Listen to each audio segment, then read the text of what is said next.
વિદ્યાર્થી મિત્રો, આજે આપણે આ લેક્ચરમાં કાર્બોક્સિલિક એસિડની રાસાયણિક પ્રક્રિયાઓની વાત કરીશું.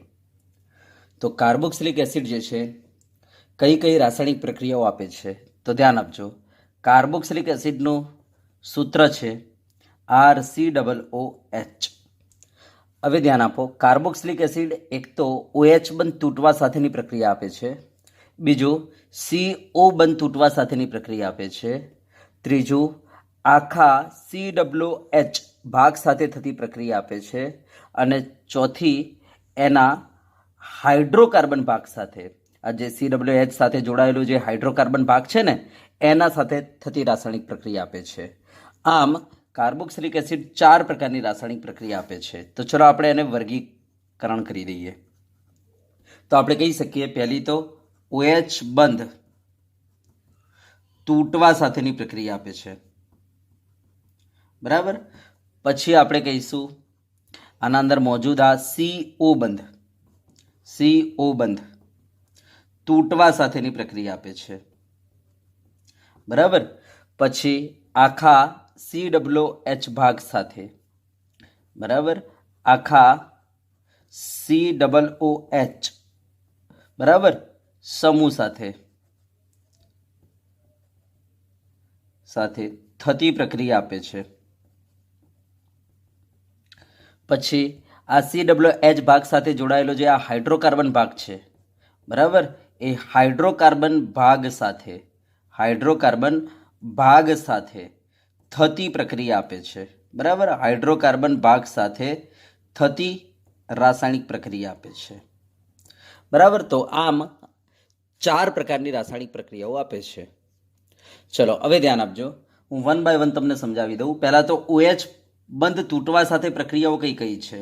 તો એક તો સક્રિય ધાતુ સાથે જે પ્રક્રિયા છે એ આવશે, બરાબર, એમાં, બરાબર. બીજો આવશે પ્રબળ બેઝ સાથે, મીન્સ NaOH સાથે થતી પ્રક્રિયા આપશે, જેના અંદર OH બંધ તૂટશે. અને ત્રીજું નિર્બળ બેઝ સાથે, એનો મતલબ Na2CO3 અથવા NHCO3 સાથે થતી રાસાયણિક પ્રક્રિયા જે છે એમાં OH બંધ તૂટશે. ચલો, બરાબર, યસ. હવે CO બંધ તૂટવા સાથેની પ્રક્રિયા કઈ છે? તો ધ્યાન આપજો, એવી પ્રક્રિયા કે જેના અંદર કાર્બોક્સિલિક એસિડમાંથી એસિડ ક્લોરાઇડનું બનવું, આ એસિડ ક્લોરાઇડનું જે બનવું છે ને એના અંદર CO બંધ તૂટશે, જેમાં PCl3 સાથેની પ્રક્રિયા આવશે કાર્બોક્સિલિક એસિડની, PCl5 સાથેની પ્રક્રિયા આવશે કાર્બોક્સિલિક એસિડની, અને કાર્બોક્સિલિક એસિડની SOCl2 સાથેની પ્રક્રિયા આવશે. યસ, આના અંદર કાર્બોક્સિલિક એસિડમાંનો મોજૂદ આ જે CO બંધ છે એ તૂટશે. તો CO બંધ તૂટવા સાથેની પ્રક્રિયાના અંદર પહેલું આવશે એસિડ ક્લોરાઇડનું બનવું, અને એના અંદર કાર્બોક્સિલિક એસિડની PCl3, કાર્બોક્સિલિક એસિડની PCl5, કાર્બોક્સિલિક એસિડની SOCl2 સાથેની પ્રક્રિયા આવશે, જેના અંદર તમારો CO બંધ તૂટશે કાર્બોક્સિલિક એસિડમાંનો અને એસિડ ક્લોરાઇડ બનશે. માટે આપણે કહીશું એક એસિડ ક્લોરાઇડનું બનવું. ચલો, બીજું આવશે એસ્ટરનું બનવું. યસ, જેના અંદર આપણે આલ્કોહોલ યા તો ફિનોલ સાથેની પ્રક્રિયા કરાવીશું કાર્બોક્સિલિક એસિડની. યસ, આલ્કોહોલ કે ફિનોલ સાથેની પ્રક્રિયા કરાવીશું કાર્બોક્સિલિક એસિડનું. તો આ CO બંધ તૂટી જશે, બરાબર, અને આપણને એસ્ટર બનાવીને આપશે. માટે આપણે આને કહીશું એસ્ટરનું બનવું, બરાબર. યસ. ત્રીજી આવશે એસિડ એનહાઇડ્રાઇડનું બનવું.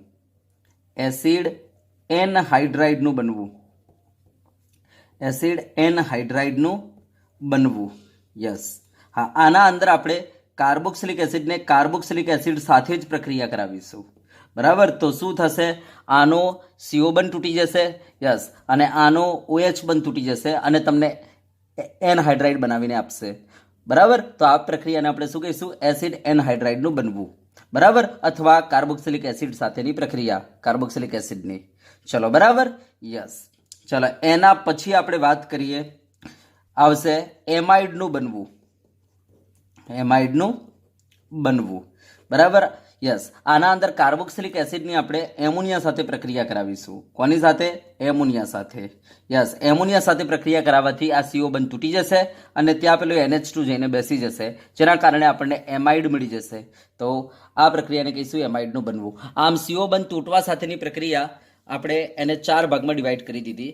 એક તો એસિડ ક્લોરાઇડનું બનવું, પછી એસ્ટરનું બનવું, એસિડ એનહાઇડ્રાઇડનું બનવું અને એમાઇડનું બનવું. અથવા એવું કહી શકીએ કે ભાઈ કાર્બોક્સિલિક એસિડની PCl3 સાથેની પ્રક્રિયા, PCl5 સાથેની પ્રક્રિયા, SOCl2 સાથેની પ્રક્રિયા, આલ્કોહોલ કે ફિનોલ સાથેની પ્રક્રિયા, કાર્બોક્સિલિક એસિડ સાથેની પ્રક્રિયા અને એમોનિયા સાથેની પ્રક્રિયા.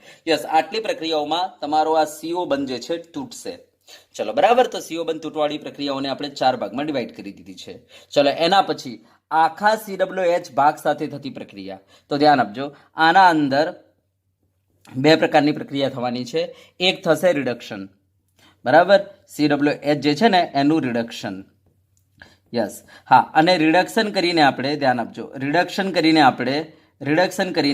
બરાબર, રિડક્શન કરીને એક તો આપણે આલ્કોહોલ બનાવી શકીએ. તો રિડક્શન કરીને આલ્કોહોલનું બનવું. તો રિડક્શનમાં આપણે 2 ભાગમાં ડિવાઈડ કરી દઈએ. રિડક્શન કરીને આલ્કોહોલનું બનવું, બરાબર, આલ્કોહોલનું બનવું. અને બીજું રિડક્શન કરીને હાઇડ્રોકાર્બનનું બનવું. રિડક્શન કરીને હાઇડ્રોકાર્બનનું બનવું. તો આ રીતના આપણે એક રિડક્શન કરીશું, બરાબર, આ આખા COH સમૂહ સાથે થતી પ્રક્રિયામાં. અને બીજું આવશે ડીકાર્બોક્સિલેશન. ડીકાર્બોક્સિલેશનનો મતલબ છે CO2 નું દૂર થવું. ડીકાર્બોક્સિલેશન. ચલો બરાબર, યસ. અને ડીકાર્બોક્સિલેશનમાં આપણે 2 પ્રક્રિયા બતાવીશું તમને. એક સોડા લાઇમ સાથે અને બીજું તમને બતાવીશું કોલ્બે વિદ્યુત વિભાજન. તો આ રીતના આખા COH સમૂહ સાથે થતી પ્રક્રિયાઓ આપણે આ 2 જોઈશું, એક રિડક્શન અને બીજું ડીકાર્બોક્સિલેશન. અને હવે આખા ધ્યાન આપજો, હવે આ COH ભાગ સાથે જે આ હાઇડ્રોકાર્બન ભાગ જોડાયેલો છે એ હાઇડ્રોકાર્બન ભાગ સાથે થતી પ્રક્રિયાઓની આપણે વાત કરીશું. તો ધ્યાન આપજો, હાઇડ્રોકાર્બન ભાગ સાથે થતી પ્રક્રિયાઓ જે છે એને આપણે 2 હિસ્સામાં ડિવાઈડ કરીશું. જો હાઇડ્રોકાર્બન ભાગ એલિફેટિક હોય ત્યારે તો એલિફેટિક ભાગ સાથે થતી પ્રક્રિયા. તો આના અંદર આવશે HVZ, બરાબર, જેને કહીશું હેલ વોલ્હાર્ડ ઝિલેસ્કાઈ પ્રક્રિયા, અથવા એનું નામ છે ક્લોરિનેશન. આને ક્લોરિનેશન એ કહેવાય છે. અને બીજો એરોમેટિક ભાગ સાથે થતી પ્રક્રિયા, એરોમેટિક ભાગ સાથે. અને એરોમેટિક ભાગ સાથે કઈ થાય તો આપણને ખબર છે ઇલેક્ટ્રોફિલિક સબસ્ટિટ્યુશન રિએક્શન, જેને કહેવાય છે ઇલેક્ટ્રોન અનુરાગી વિસ્થાપન પ્રક્રિયા. અને આના અંદર કઈ આવે તો નાઇટ્રેશન છે, સલ્ફોનેશન છે, ક્લોરિનેશન છે, બરાબર, આલ્કાઇલેશન છે ને એસાઇલેશન છે. તો આમાં જે થશે એની આપણે વાત કરી લઈશું. ચલો બરાબર, તો આ થઈ ગઈ કાર્બોક્સિલિક એસિડની રાસાયણિક પ્રક્રિયાઓનો ચાર્ટ. ચલો હવે આમાંથી 1 બાય 1 આપણે જોઈ લઈશું. તો આજના લેક્ચરમાં આપણે તમને આ 2 પ્રક્રિયાઓ બતાવીશું અને આના પછીના લેક્ચરમાં આપણે તમને આ 2 પ્રક્રિયાઓ બતાવીશું. ચલો બરાબર, તો ચલો સ્ટાર્ટ કરીએ આપણે. તો ચલો પહેલા તમને બતાવીશું OH બંધનું તૂટવા સાથે થતી પ્રક્રિયાઓ, બરાબર. તો આ 3 પ્રક્રિયાઓની વાત કરીએ અને પછી આપણે CO બંધ તૂટવા સાથેની પ્રક્રિયાઓ જોઈ લઈએ. તો ચલો OH બંધ તૂટવા સાથેની પ્રક્રિયાઓ. તો ચલો નંબર 1, OH બંધ તૂટવા સાથેની પ્રક્રિયાઓ.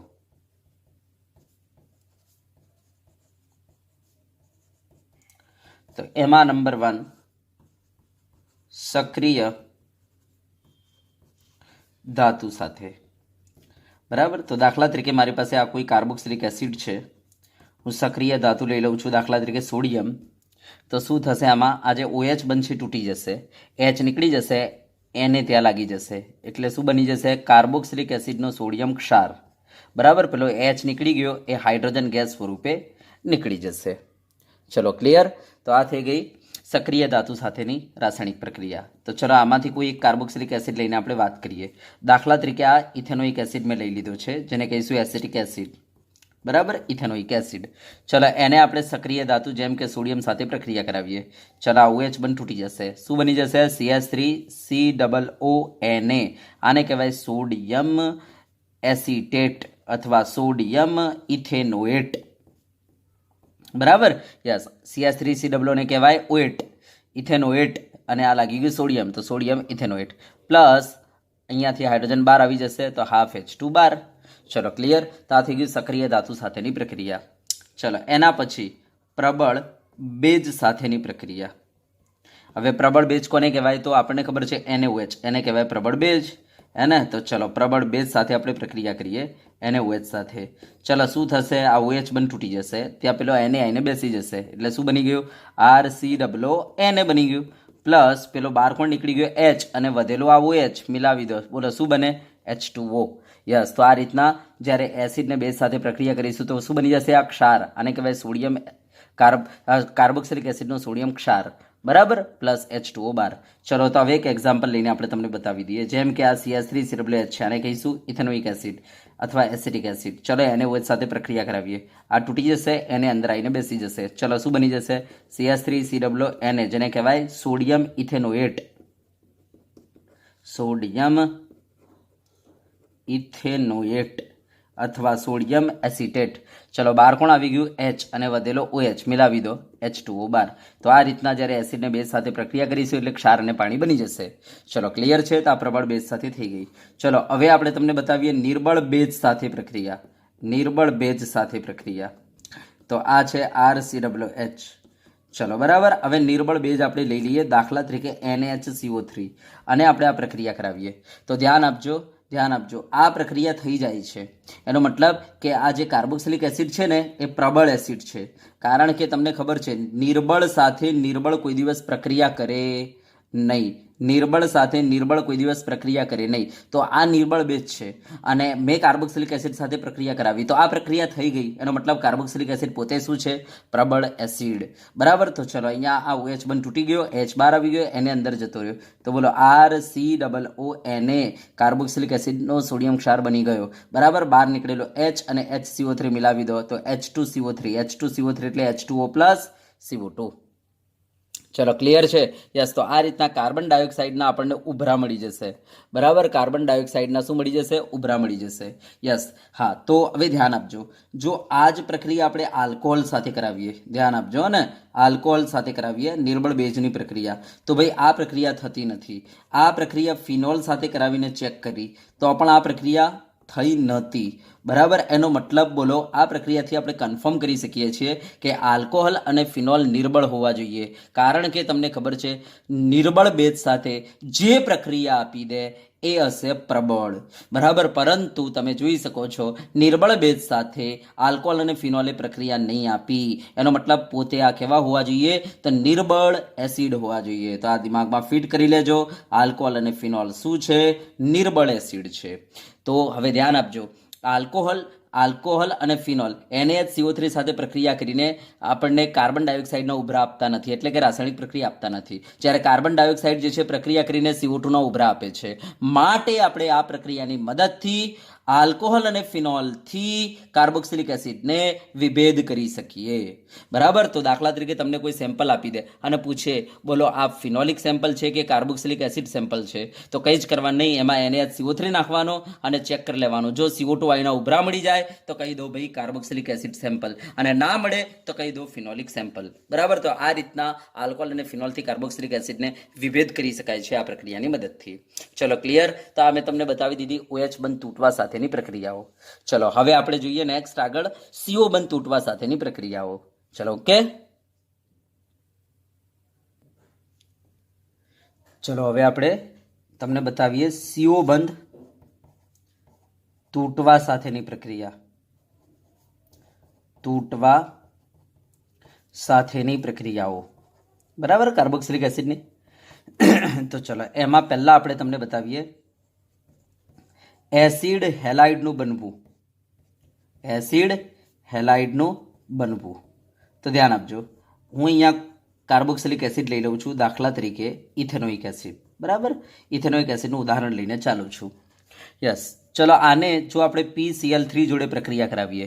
હવે મેં તમને કહેલું છે PCl3 સાથે પ્રક્રિયા કરાવવું હોય ને તો તમારે હંમેશા અણુ જે છે એના 3 મૂલ્ય વાપરશે, બરાબર. તમારા પ્રક્રિયકના 3 મૂલ્ય વાપરશે. ચલો હવે શું થશે? તો આપણે કહીશું કે અહીંયાથી આ CO બંધ તૂટશે. તો આવા 3 છે આપણી પાસે, એમ સમજો. આ CH3COOH, આ CH3COOH, આ CH3 COOH એમ સમજો આ 3 છે બરાબર. આ CO બંધ તૂટી ગયો, આ CO બંધ તૂટી ગયો, આ CO બંધ તૂટી ગયો, એટલે 3 OH બહાર આવ્યા. યસ, દરેક વખતે આ Cl અંદર ગયો, આ Cl અંદર ગયો, આ Cl અંદર ગયો, તો 3 મોલ આપણને શું મળી ગયું? તો આપણે કહીશું CH3COCl મળી ગયું. ચલો બરાબર, 3 મોલ. યસ, હવે 3 OH બહાર આવ્યા છે અને એક P વધેલું છે. ચલો મિલાવી દો, બોલો શું થઈ જશે? H3PO3. આને કહીશું ફોસ્ફરસ એસિડ બરાબર. તો આ રીતના આપણને ફોસ્ફરસ એસિડ મળી જાય છે. ચલો ક્લિયર. અને આપણને એસિડ ક્લોરાઇડ બની જાય છે. તો આને કહેવાય કાર્બોક્સિલિક એસિડની PCl3 સાથેની પ્રક્રિયા, જેના અંદર CO બંધ તૂટે છે અને નિપજ મળે છે એસિડ ક્લોરાઇડ. માટે આપણે આને કહીશું એસિડ ક્લોરાઇડનું બનવું. ચલો હવે ધ્યાન આપજો. એ જ રીતના આપણે વાત કરીએ બરાબર, કાર્બોક્સિલિક એસિડ જે છે, કાર્બોક્સિલિક એસિડ એની PCl5 સાથેની પ્રક્રિયા. કોની સાથે? PCl5 સાથેની પ્રક્રિયા. તો ચલો અહીંયા થશે શું? તો ધ્યાન આપજો. એ આ બંધ તૂટે છે, આમ ધ્યાન આપજો, આમ તો આ CO બંધ તૂટી ગયું એમ સમજો. અને એક ધ્યાન આપજો, એક Cl અહીંયા લગાવી દો, એક Cl અહીંયા લગાવી દો, અને બાકીનો વધ્યો PCl3 અહીંયા આપી દો. ચલો તો બોલો શું બની જશે? CH3COCl બની ગયો. યસ, CH3COCl આ બની ગયો. ચલો, અને આ H સાથે Cl બાર અને આ PCl3 સાથે O બાર, એટલે અહીંયા POCl3 અલગ થઈ ગયો અને HCl અલગ થઈ ગયો. ચલો ક્લિયર. તો આ રીતના એસિડ ક્લોરાઇડ બની ગયો. યસ, આના અંદર તમે જોઈ શકો છો CO બંધ તૂટે છે, માટે આપણે આને શું કહીશું? CO બંધ તૂટવા સાથેની પ્રક્રિયા. અહીંયા નિર્માણ પામે છે એસિડ ક્લોરાઇડ, માટે આપણે આને શું કહીશું? એસિડ ક્લોરાઇડનું બનવું બરાબર. યસ, આપણે કોની સાથે પ્રક્રિયા કરાવીએ છીએ? PCl5 સાથે, માટે આપણે આને કહેવાય કાર્બોક્સિલિક એસિડની PCl5 સાથેની પ્રક્રિયા. ચલો ક્લિયર છે. ચલો હવે ધ્યાન આપજો, SOCl2 સાથેની પ્રક્રિયા બરાબર. આ કાર્બોક્સિલિક એસિડ આપણી પાસે. ચલો SOCl2 સાથેની પ્રક્રિયા. તો આમાં પણ અહીંયાથી કયો બંધ તૂટશે? યસ, આ બંધ તૂટી જશે બરાબર. યસ, તો એક Cl અહીંયા આવશે બરાબર. યસ, અને આ અહીંયા એક Cl આવશે, 2 Cl આવી ગયા. યસ, અને વધ્યું કોણ? SO. તો SO આ વચ્ચે મૂકી દો. તો ચલો મિલાવી દો, શું થઈ ગયું? તો આપણે કહીશું CH3COCl બની ગયું, CH3COCl બની ગયું. ચલો HCl બાર, હા, અને આ HCl ગેસ છે એટલે ઉડી જશે, પ્લસ SO અને આ O એમ કરીને SO2 બાર, અને SO2 એ ગેસ છે એટલે ઉડી જશે, એટલે આ બંને ઉડી જશે, જેના કારણે આપણને જે અહીંયા એસિડ ક્લોરાઇડ મળશે એ કેવું મળશે ખબર છે? શુદ્ધ બરાબર. યસ, અહીંયા એસિડ ક્લોરાઇડ આપણને કેવું મળશે? શુદ્ધ મળશે. તો આ થઈ ગઈ CO બંધ તૂટવા સાથેની પ્રક્રિયાઓમાં એસિડ હેલાઇડનું બનવું. ચલો હવે તમને બતાવીએ એસ્ટરનું બનવું. ચલો તો હવે જોઈએ આપણે એસ્ટરનું બનવું. એસ્ટરનું બનવું, જેને કહેવાય કાર્બોક્સિલિક એસિડની આલ્કોહોલ કે ફિનોલ સાથેની પ્રક્રિયા. તો ચલો કોઈ એક કાર્બોક્સિલિક એસિડ આપણે લઈ લઈએ. દાખલા તરીકે આપણી પાસે કોઈ એક કાર્બોક્સિલિક એસિડ છે બરાબર, જેને આપણે કહીશું ઇથેનોઇક એસિડ. ચલો હવે આપણે આને આલ્કોહોલ સાથે પ્રક્રિયા કરાવીએ, આલ્કોહોલ સાથે પ્રક્રિયા કરાવીએ. ઓકે, યસ, આપણે ઉદ્દીપક વાપરીએ સાંદ્ર H2SO4, અથવા આ ના હોય તો HCl ગેસ આપણે ઇસ્તેમાલ કરીશું. યસ, હવે આ શું કરશે ખબર છે ઉદ્દીપક? યસ, આ ઉદ્દીપક આ જે ઓક્સિજન જે છે એને પ્રોટોનેશન કરશે, જેના કારણે કાર્બન ઉપર જે છે બરાબર ધન વીજભારની ઘનતા વધી જશે બરાબર. ઓક્સિજનને પ્રોટોનેટેડ કરે છે, જેના કારણે કાર્બન ઉપર ધન વીજભારની ઘનતા વધી જશે. યસ, જેના કારણે પેલા કેન્દ્ર અનુરાગીને આક્રમણ કરવામાં થોડી આસાની થઈ જાય બરાબર. યસ, માટે મેં સાંદ્ર H2SO4 અથવા HCl ગેસનો ઇસ્તેમાલ કરેલો છે. ચલો હવે સીધો આ કેન્દ્ર અનુરાગી અહીંયા એટેક કરશે. જેવો અહીંયા એટેક કરશે એટલે આ પાયબંધ ઉપર સીધા બરાબર. યસ, આ પાયબંધ ઉપર જતા રહેશે.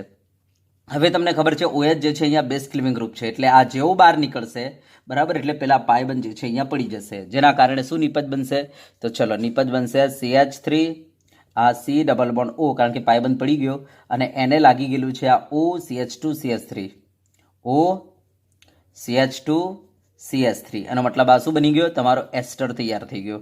યસ, આને કહીશું એસ્ટર બરાબર. આને કહેવાય ઇથાઇલ એસિટેટ, ખબર છે ને? આલ્કાઇલ આલ્કેનોએટ. એસ્ટર એટલે આલ્કાઇલ આલ્કેનોએટ, એનો મતલબ ઇથાઇલ ઇથેનોએટ. શું કહેવાય? Ethyl ethanoate. તો ચલો લખી દઈએ, આ ઇથાઇલ ઇથેનોએટ બની ગયો. ચલો એની સાથે બહાર શું આવી ગયું? તો આપણે કહીશું H2O બાર, કારણ કે OH માઇનસ લિવિંગ ગ્રુપ બહાર નીકળે તો, અને ત્યાંથી H એમ કરીને H2O12. યસ, આ પ્રક્રિયાને કહેવાય છે એસ્ટરિફિકેશન પ્રક્રિયા. અને જો આ પ્રક્રિયામાં HCl ગેસ લઈને કરવામાં આવે તો આને કહેવાય ફિશર સ્પિયર એસ્ટરિફિકેશન. શું કહેવાય છે આને? Fisher spear esterification. આપણે 11th ચેપ્ટરમાં, બરાબર, 11th ચેપ્ટરમાં આલ્કોહોલની રાસાયણિક પ્રક્રિયાઓમાં આપણે આ પ્રક્રિયા તમને લખાવી હતી, ત્યાં ખબર છે ને, ફિશર સ્પિયર એસ્ટરિફિકેશન. હવે ધ્યાન આપજો, અહીંયા આપણે આલ્કોહોલની જગ્યાએ ફિનોલ જો વાપરીએ તો શું થશે? તો ધ્યાન આપજો, ફિનોલ વાપરીને પણ તમે એસ્ટર બનાવી શકો, પરંતુ અહીંયા એક દિક્કત એ છે કે આ ફિનોલ જે છે ને, ફિનોલ એમાં શું થાય છે? તો ઓક્સિજન ઉપર જે આ લોન પેર છે આ સસ્પેન્શનમાં જતી રહે છે, બરાબર, સસ્પેન્શનમાં જતી રહે છે, જેના કારણે ઓક્સિજન ઉપર ઇલેક્ટ્રોનની ઘનતા જે છે એ ઘટી જાય છે, જેના કારણે કેન્દ્ર અનુરાગી આ જે છે ને અહીંયા ધન વીજભારિત કાર્બન ઉપર એટેક કરવામાં આને થોડી મુશ્કેલી આવે છે, જેના કારણે નિપજ ઘણી વખતે આપણને સારી એવી મળતી નથી. માટે આપણે કહી શકીએ કે ફિનોલ સાથે આ પ્રક્રિયાની મદદથી જો આપણે એસ્ટર બનાવવા જઈશું તો થોડો મુશ્કેલ છે, બરાબર, થોડો મુશ્કેલ છે. તો આપણે કહી શકીએ કે આ પ્રક્રિયા ફિનોલ સાથે થોડી મુશ્કેલ છે. હા, આ ઉપરાંત જેવો આજે કાર્બોક્સિલિક એસિડ લીધો છે એ જો તમે ક્રાઉડેડ લેશો તો પણ આને એટેક કરવામાં મુશ્કેલી આવશે. માટે આપણે કહીશું કે ભાઈ આ પ્રક્રિયા ફોર્મિક એસિડ સાથે ઝડપથી થાય છે, બરાબર. યસ, હવે જેમ જેમ આલ્કાઇલ સમૂહ વધતો જશે એમ એમ આ પ્રક્રિયા થવાનો વેગ ઘટતો જાય છે. તો એસિડિક એસિડ સાથે ધીમી, યસ, આનાથી એ ધીમી પ્રોપેનોઇક એસિડ સાથે. તો સમજી ગયા છો કે જેમ જેમ જેમ જેમ તમારો આલ્કાઇલ ભાગ મોટો થતો જશે એમ એમ આ પ્રક્રિયા થવાનો વેગ શું થાય છે? ઘટતો જાય છે. સમજી ગયા? હા, આ ઉપરાંત આ જે કેન્દ્ર અનુરાગી છે, બરાબર, એ પણ જો ક્રાઉડેડ થશે તો પણ પ્રક્રિયાનો વેગ ધીરે ધીરે ઘટતો જાય છે. એનો મતલબ આ પ્રક્રિયા મિથેનોલ સાથે ઝડપી, ઇથેનોલ સાથે થોડી ધીમી, બરાબર. યસ, અને આ રીતના આપણે કહી શકીએ કે આ આઈસો પ્રોપેનોલ સાથે ઓર ધીમી, અને આપણે આ રીતના કહી શકીએ આ ટર્સરી બ્યુટાઇલ જે આલ્કોહોલ છે એની સાથે તો ઓર ધીમી, બરાબર. તો આપણે આ રીતના કહી શકીએ કે કાર્બોક્સિલિક એસિડ જો ક્રાઉડેડ બનતો જશે, આલ્કોહોલ જો ક્રાઉડેડ બનતો જશે તો આ પ્રક્રિયાનો વેગ ધીરે ધીરે ઘટતો જાય છે. યસ, આ પ્રક્રિયાને કહેવાય છે એસ્ટરિફિકેશન પ્રક્રિયા. ચલો, બરાબર. તો તમે જોઈ શકો છો આ પ્રક્રિયામાં કયું બંધ તૂટે છે? CO બંધ તૂટે છે, બરાબર. તો ધ્યાન આપજો, અહીંયાથી OH આખો લીવ થઈ જાય છે, જેના કારણે આપણે કહી શકીએ કે આમાં CO બંધ તૂટે છે, બરાબર. માટે આ પ્રક્રિયાને CO બંધ તૂટવાવાળી પ્રક્રિયા કહેવાય. અને આ પ્રક્રિયામાં એસ્ટરનું ઉત્પાદન થાય છે, માટે આ પ્રક્રિયાને કહેવાય એસ્ટરનું બનવું. ચલો, ક્લિયર છે? ઓકે. હા, હવે આપણે નેક્સ્ટ તમને બતાવીએ એસિડ એનહાઇડ્રાઇડનું બનવું, એ પ્રક્રિયા બતાવીએ. તો ચલો, એસિડ એનહાઇડ્રાઇડનું બનવું, જેને કહેવાય કાર્બોક્સિલિક એસિડની કાર્બોક્સિલિક એસિડ સાથેની પ્રક્રિયા. તો ધ્યાન આપજો, દાખલા તરીકે મેં આ કાર્બોક્સિલિક એસિડ લીધો છે, બરાબર, આ કાર્બોક્સિલિક એસિડ લીધો છે. ચલો, એને આપણે કાર્બોક્સિલિક એસિડ સાથે જ પ્રક્રિયા કરાવીએ. ચલો, બરાબર. યસ, શું થશે? તો આપણને ખબર છે કે સાહેબ આ જે ઓક્સિજન જે છે એ કેન્દ્ર અનુરાગી તરીકે વર્તશે, અને આપણને ખબર છે આ પ્લસ ડેલ્ટા હશે, આ માઇનસ ડેલ્ટા હશે. હા, હવે આ ઓક્સિજનને પ્રોટોનેટ કરવો જરૂરી છે, તો આ કાર્બન ઉપર જે છે તમારા આપણે કહી શકીએ ધનવીજભારની ઘનતા વધી જશે. તો એના માટે આપણે અહીંયા સાંદ્ર H2SO4 વાપરીશું, બરાબર. સાંદ્ર H2SO4નું કામ બે છે, એક તો પ્રોટોનેશન કરવાનું અને પાણી બહાર કાઢી લેવાનું, બરાબર. તો સાંદ્ર H2SO4 વાપરીને આને હીટ કરીશું, અથવા નિર્જલીકરણ કરતાં તમે P2O5 વાપરીને આને હીટ કરો તો પણ ચાલશે, બરાબર. તો ચલો, શું થઈ જશે? તો આ સીધો અહીંયા એટેક કરશે, એટલે આ જે છે લોન પેર ઉપર, મીન્સ આ પાયબંધ જે છે એજ લોન પેર ઉપર. યસ, હવે OH બેઝ ક્લીવિંગ ગ્રુપ છે એટલે આ નીકળી જશે, જેના કારણે પેલા લોન પેર જે છે બરાબર પાયબંધ સ્વરૂપે નીચે આવી જશે. યસ, એટલે આપણને નિપજ બની જશે CH3 C double bond O, પછી આ OCO CH3, બરાબર, જેને કહેવાય એસિડ એનહાઇડ્રાઇડ. તો CH3 C double bond O, બરાબર. યસ, હવે એ કાર્બનને શું લાગશે? અહીંયા OCO CH3, OCO CH3 લાગી ગયું. ચલો, ક્લિયર છે? બોલો, બહાર શું આવી ગયું? અહીંયાથી OH as a living group બહાર આવી ગયેલો છે, અને ત્યાં વધેલો H, એમ કરીને H2O12. તો આ પ્રક્રિયામાં તમે જોઈ શકો છો પાણીનો અણુ દૂર થાય છે. તો પાણીનો અણુ દૂર કરવા માટે આપણે સાંદ્ર H2SO4 અથવા P2O5 જે છે નિર્જલીકરણ કરતા તરીકે વાપરી શકીએ, બરાબર. આ પ્રક્રિયા માં તમે જોઈ શકો છો શું બને છે, એસિડ એનહાઇડ્રાઇડ બને છે. બરાબર, માટે આ પ્રક્રિયાને શું કહેવાય, એસિડ એનહાઇડ્રાઇડનું બનવું. આ પ્રક્રિયામાં તમે જોઈ શકો છો કાર્બોક્સિલિક એસિડની કોની સાથે પ્રક્રિયા કરાવો છો, કાર્બોક્સિલિક એસિડ સાથે પ્રક્રિયા કરાવો છો. માટે આપણે કહી શકીએ કાર્બોક્સિલિક એસિડની આ કાર્બોક્સિલિક એસિડ સાથેની પ્રક્રિયા છે. અને આ પ્રક્રિયામાં CO બંધ તૂટે છે, માટે આ પ્રક્રિયાને કહી શકાય કે ભાઈ CO બંધ તૂટવાવાળી પ્રક્રિયા. ચલો, ક્લિયર થઈ ગયું? ઓકે, આનું નામ ઇથેનોઇક એસિડ છે અને આનું નામ શું બનશે, ઇથેનોઇક એનહાઇડ્રાઇડ અથવા એસિટિક એનહાઇડ્રાઇડ. તો ઇથેનોઇક એનહાઇડ્રાઇડ અથવા એસિટિક એનહાઇડ્રાઇડ. ચલો, બરાબર, યસ. હવે હું અહીંયા એક નોંધ તમને લખાવવાનો છું કે એસિડ એનહાઇડ્રાઇડ જે છે ને બીજી ઘણી રીતે બનાવી શકાય છે. તો અહીંયા આપણે એક નોંધ કરીને લખાવી દઈએ. એસિડ એનહાઇડ્રાઇડ આ રીતના તો બનાવી જ શકાય છે, પણ બીજી મારી પાસે બે રીતો છે. એ બે રીતો દ્વારા પણ આપણે એસિડ એનહાઇડ્રાઇડ બનાવી શકીએ છીએ. તો ચલો, નોંધ કરીને આપણે લખાવી દઈએ. તો ચલો, નોંધ. જો એસિડ એનહાઇડ્રાઇડને આપણે CH3COCl ની એસિટિક એસિડ સાથે, એનો મતલબ કાર્બોક્સિલિક એસિડ સાથે પ્રક્રિયા કરીને પણ બનાવી શકાય. અહીંયા શું થશે, આ Cl જે છે આપણો શું છે, તો ભાઈ બેસ્ટ લિવિંગ ગ્રુપ છે, એટલે આ સીધો અહીંયા એટેક કરશે એટલે આ જોડી ગયો, આ O, યસ, એટલે આ જે છે લોન પેર ઉપર, આ પાયબંધ જે છે એઝ અ લોન પેર ઉપર. હવે ત્યાંથી જેવું રિટર્ન પડશે એટલે અહીંયાથી Cl બાર, એટલે શું બની ગયો, CH3, આ C ડબલ બોન્ડ O પાછો આવી ગયો અને આની સાથે કોણ જોડી ગયું છે, તો OCOCH3 જોડી ગયું છે. યસ, બાર કોણ નીકળી ગયો, આનો વધેલો H અને આનો Cl, HCl બાર. હવે અહીંયાથી HCl ધ્યાન આપજો, HCl જે છે અહીંયાથી હટાવવા માટે આપણે અહીંયા પિરિડીન નાખીશું, બેઝ. પિરિડીન બેઝ શું કરશે, આ બેઝ આ એસિડ સાથે પ્રક્રિયા કરીને ક્ષારમાં કન્વર્ટ થઈ જશે, જેના કારણે અહીંયાથી એસિડ હટી જશે. તો આ પ્રક્રિયા આપણે પિરિડીન બેઝની હાજરીમાં કરીશું. ચલો, ક્લિયર છે? તો આ રીતના પણ આપણે બનાવી શકીએ એસિડ એનહાઇડ્રાઇડ. ચલો, બીજી આપણી રીત છે કે એસિડ ક્લોરાઇડ લઈને અહીંયા કાર્બોક્સિલિક એસિડનો સોડિયમ ક્ષાર લઈ લો. કાર્બોક્સિલિક એસિડનો સોડિયમ ક્ષાર લઈ લો. તો અહીંયાથી Cl નીકળી જશે, અહીંયાથી NaCl બાર અને આ જોડી દો, CH3CO બરાબર OCOCH3. યસ, આ બની ગયો પ્લસ NaCl બાર. તો આ રીતના આપણે એસિડ એનહાઇડ્રાઇડ બે રીતના બનાવી શકીએ. આ એક્સ્ટ્રા પ્રક્રિયા છે, બરાબર. યસ, પેલી કાર્બોક્સિલિક એસિડની કાર્બોક્સિલિક એસિડ સાથેની પ્રક્રિયાથી તો બનાવી જ શકાય, પણ બીજી આ બે રીતો પણ છે એસિડ એનહાઇડ્રાઇડની બનાવટ માટેની. ચલો, બરાબર. હા, હવે આપણે જોઈએ એમાઇડનું બનવું. ચલો, આપણી ચોથી પ્રક્રિયા આયા, એમાઇડનું બનવું. બરાબર, એમાઇડનું બનવું. આમાં કાર્બોક્સિલિક એસિડની એમોનિયા સાથેની આ પ્રક્રિયા છે, બરાબર. તો ધ્યાન આપજો, કાર્બોક્સિલિક એસિડની આ એમોનિયા સાથેની પ્રક્રિયા છે. તો ચલો, કાર્બોક્સિલિક એસિડ લઈ લો કોઈ પણ. દાખલા તરીકે ચલો હું આ કાર્બોક્સિલિક એસિડ લઈ લઉં છું, એસિટિક એસિડ એમ સમજો, બરાબર. ચલો, એને એમોનિયા સાથે પ્રક્રિયા કરાવું છું. હવે ધ્યાન આપજો, આ એસિડનું કામ શું છે, H+ આપી દેવું. તો આ એસિડ જે છે H+ આપી દેશે, જેના કારણે શું બની જશે, CH3COO-. અને આ બેઝનું કામ શું છે, H+ લઈ લેવું. તો આ બેઝ જે છે H+ લઈ લેશે, જેના કારણે શું બની જશે, NH4+. બરાબર. હવે આ પોઝિટિવ નેગેટિવ વચ્ચે શું થશે, એટ્રેક્શન, જેના કારણે શું બનશે, CH3COO- અને NH4+. આને કહેવાય એમોનિયમ એસિટેટ. આને શું કહેવાય, એમોનિયમ એસિટેટ અથવા એમોનિયમ ઇથેનોએટ. ચલો, તો આ એમોનિયમ એસિટેટ બની ગયેલો છે. હવે બસ આને તમારે ગરમ કરવાનું છે. તમે આને જેવું ગરમ કરશો ને એટલે આ તરત જ પાણી છોડી દેશે. કેવી રીતના, તો ભાઈ અહીંયાથી H2 અને અહીંયાથી O એમ કરીને પાણી છોડી દેશે, બરાબર. ચલો, શું બનશે, તો CH3CONH2, CH3CONH2 બની જશે. યસ, આને કહેવાય ઇથેનેમાઇડ. તો આ હતું તમારું ઇથેનોઇક એસિડ, આ બની ગયું ઇથેનેમાઇડ અથવા એસિટેમાઇડ, બરાબર. ઇથેનેમાઇડ કહેવાય અને એસિટેમાઇડ એનું પ્રચલિત નામ છે.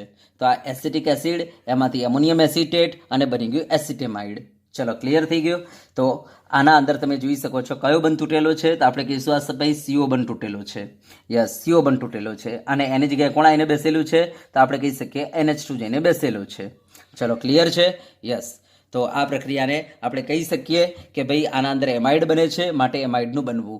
આ પ્રક્રિયામાં CO બંધ તૂટે છે, માટે કહી શકાય કે ભાઈ કાર્બોક્સિલિક એસિડની CO બંધ તૂટવા સાથેની પ્રક્રિયા. આ પ્રક્રિયામાં કાર્બોક્સિલિક એસિડની એમોનિયા સાથે પ્રક્રિયા કરીએ છીએ, માટે કહી શકાય કે ભાઈ એમોનિયા સાથેની પ્રક્રિયા છે આ.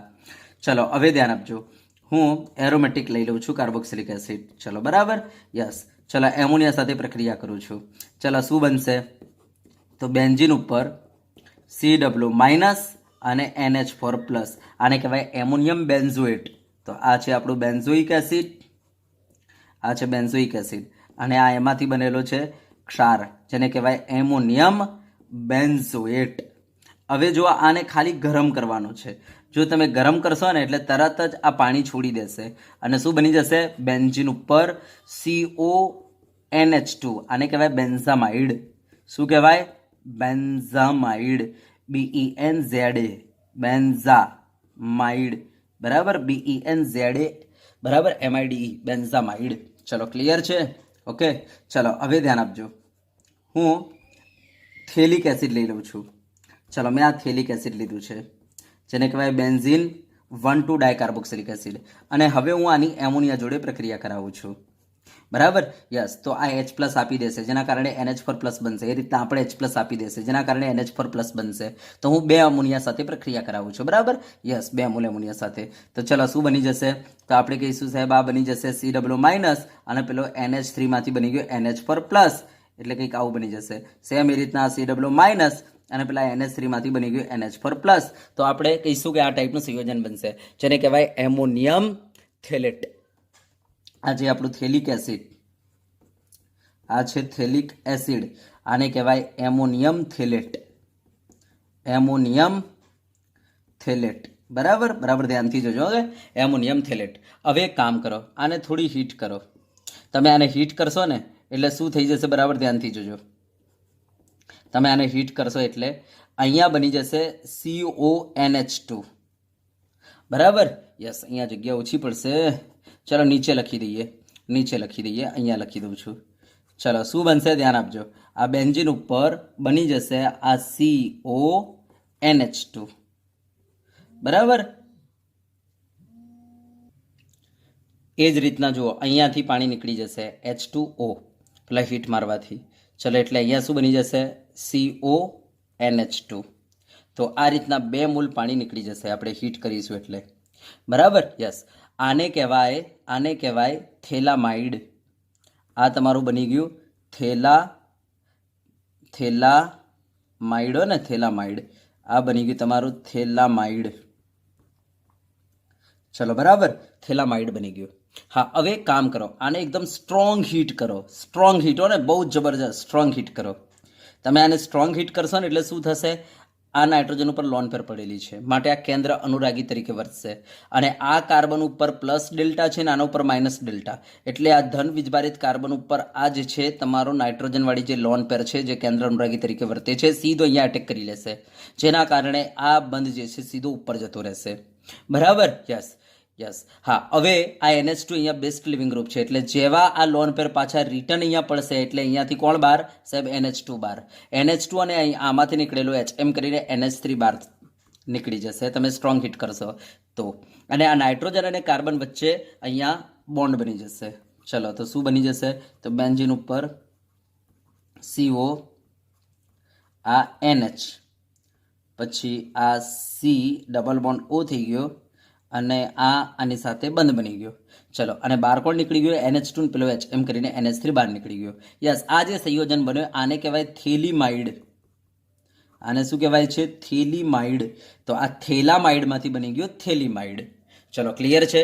તો આ થઈ ગઈ એમાઇડનું બનવું, અથવા આપણે કહી શકીએ કે ભાઈ એમોનિયા સાથેની કાર્બોક્સિલિક એસિડની પ્રક્રિયા, અથવા આપણે કહી શકીએ CO બંધ તૂટવાવાળી પ્રક્રિયા. ચલો ક્લિયર થઈ ગયું?